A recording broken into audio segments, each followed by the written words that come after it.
the spotlight at Apple's glitzy, eye-dropping event was on the iPhone Air, but the real scene stealer?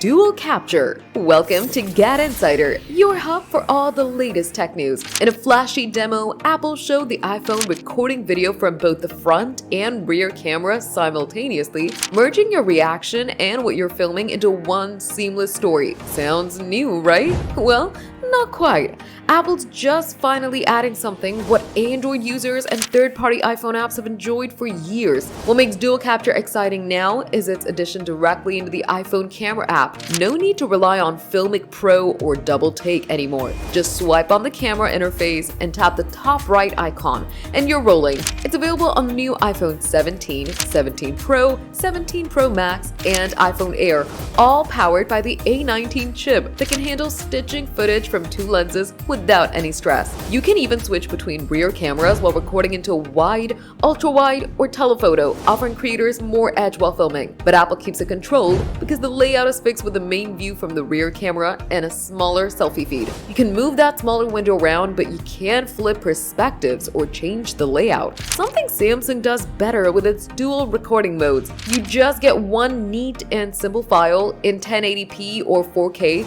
a limitation for pro editors who might prefer separate full-resolution files. Dual capture is polished, powerful, and overdue. It's a step forward for mobile video storytelling and a signal that Apple's finally treating iPhones like the mini movie cameras they've always aspired to be. Do you think this feature is exciting? Drop your thoughts in the comments, and if you liked the video, give it a thumbs up. Subscribe to GadInsider, and don't forget to hit the bell icon so you never miss any tech update.